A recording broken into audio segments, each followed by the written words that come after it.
Today, we are analyzing a strict hypothesis of a world where physical AI robots and nuclear fusion facilities have been completely perfected.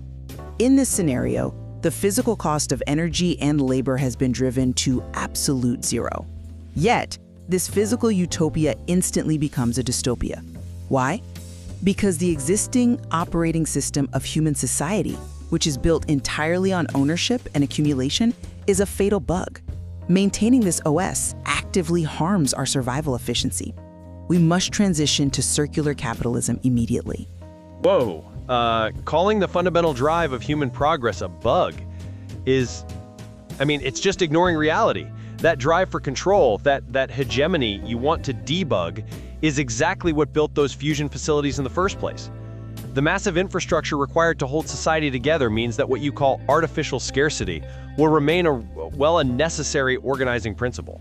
Your reliance on historical infrastructure is a distraction from the mathematical reality of this hypothesis. When energy generation costs zero, market value theoretically evaporates. Yet those in power artificially construct scarcity. It is the exact equivalent of humanity building an artificial sun, and the very second it ignites, throwing a massive, opaque curtain over it. And then they tell the population, if you want to bathe in the light, you need a monthly account registration and a premium plan. This survival monetization is physically stupid. It is a system error that generates useless heat in the form of inequality, drastically lowering the survival rate of the planetary system. Okay, look, you can't just wave away the physical constraints. A fusion reactor isn't just a magic box. It needs deuterium, tritium, superconducting magnets cooled to near absolute zero. That requires unimaginably complex global supply chains. Extracting rare earth metals, maintaining massive power grids. The primitive logic of monopoly that you hate so much is what incentivizes human beings to maintain that grid. Without the incentive of control, without a return on investment, the whole system just collapses. You are intentionally ignoring the second half of the hypothesis. We are strictly discussing a world with perfected physical AI robots. AI automatically extracts the materials. AI maintains the superconducting magnets. AI manages the entire global supply chain. In that specific scenario, injecting human labor incentives or traditional monetary costs is a logical collapse. A logical collapse? How? The robots didn't build themselves out of nothing. The origin is irrelevant to the operational phase. If the physical laws dictate that energy is infinite and labor is automated, price and value mathematically evaporate. The elite are not maintaining an artificial bottleneck out of necessity. They are fabricating a subscription for survival solely to maintain their dominance. The source material uses a highly precise analogy for this. Humanity is essentially fighting over the most expensive full-course meal in the galaxy, but we're doing it inside a sewer. Ah, the sewer full-course analogy. It's a great piece of rhetoric, I'll give you that, but... It is not rhetoric. It is an exact diagnosis. We have platinum cutlery, we have fusion and AI. The food is automatically cooking itself. Yet instead of eating and climbing out of the muck, we are fiercely debating and physically tearing each other apart over who sits in the highest chair inside that sewer. But that struggle in the sewer is the entirety of life. That is the engine. You think people will just sit down and politely share? While an automated robot serves a full-course meal, a caveman is always going to yell, "My plate is bigger," and punch the caveman next to him. That hegemony is what drives us. Which proves my exact point. Even if we obtain the ultimate magic wand of fusion, if the humans wielding it remain cavemen, monopolizing fire in a cave, that wand is reduced to nothing more than a highly efficient bludgeoning tool.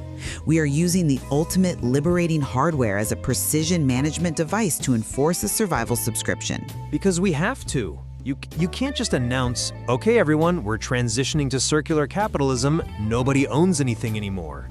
If you deny the desire for the highest chair, the engine of human motivation abruptly halts. A completely sterile, desireless system fundamentally mismatches with human behavior. Human behavior is currently a destructive variable. Intentionally withholding energy from developing nations just to maintain a pool of cheap biological labor is a thermodynamic miscalculation. Thermodynamic miscalculation? Come on. We're talking about global politics here, not a physics equation. Global politics is a physics equation, just poorly optimized. Energy withholding ignores the efficiency of global repair. When you enforce poverty, you're converting potential usable energy into destructive environmental heat. You keep the internal friction of the planetary system artificially high through global conflicts and resource wars. It is a catastrophic failure to maximize system survival. You call it a miscalculation? I call it the cold reality of geopolitics. Historically, energy supply, the troll, the act of not giving energy, is the ultimate diplomatic card. It is what prevents total global anarchy. Artificial scarcity does not prevent anarchy. It creates it. No, think about it. What happens if free energy is distributed unconditionally across the globe? What happens when every single nation, every splinter faction, every extremist group becomes completely physically self-sufficient? They no longer have a physical requirement to invade or exploit their neighbors. The friction disappears. That is incredibly naive. The threat of starvation, the reliance on the global grid, those are the deterrents that keep existing power structures intact. If you remove those dependencies, you dissolve global order overnight. You create a massive power vacuum where the world fractures into endless, uncontrollable, localized conflicts driven by ideology. The subscription for survival keeps people tied to a manageable system. A manageable system that is actively destroying its host environment. You are arguing for the preservation of a self-destructive dystopia under the guise of deterrence. This is why the source material clearly identifies that the true singularity we are approaching is not technological. Well, what is it then? Because we're talking about AI and fusion? It is a mandatory psychological test, an update of thought. The singularity is the final test of whether our species can shift its evaluation metric from how much resource do I occupy to how efficiently can I circulate and maintain life with this resource. Can we change monopoly to circulation? And if people don't want to update their OS, what if they prefer the monopoly? Then fusion simply accelerates our extinction. If a biological organism cannot adapt its behavior to a sudden, extreme change in its environment, it dies. The primitive OS of accumulation was barely tolerable during the fossil fuel era. Running it on limitless energy causes an immediate system crash. But look at the biological inertia you are fighting against. Human paranoia is baked into our DNA. The deep-seated belief is that the only way to ensure survival is to dominate your environment. Market value and personal identity are completely fused together. That fusion of identity and market value is a cultural construct, not a physical law. It doesn't matter if it's cultural. If you transition to a world where survival costs zero, where human labor is valueless in a market sense, you are telling people their societal worth is zero. The terror of that, the fear of change is so powerful that people will consciously choose a flawed dystopia where they can still feel superior over your logical utopia where their leverage is erased. They want the highest chair in the sewer. The desire for the highest chair in a collapsing sewer is irrelevant. The existing system is not collapsing because of an ideological disagreement. It is collapsing because it is thermodynamically unsustainable. But human nature dictates. Human nature cannot override physics. When you possess limitless energy, but expend massive resources to simulate artificial scarcity just to maintain an obsolete hierarchy, you push the maintenance costs of the system past its breaking point. Maintaining a subscription for survival in an environment of absolute abundance is a fatal design flaw. I just don't see how you get past the human element. The logic of circular capitalism is elegant, sure, a world dedicated to maintenance rather than extraction, but the physical reality of human ego, resource nationalism, the sheer paranoia of our species, our primitive software is going to dictate how this new hardware is used.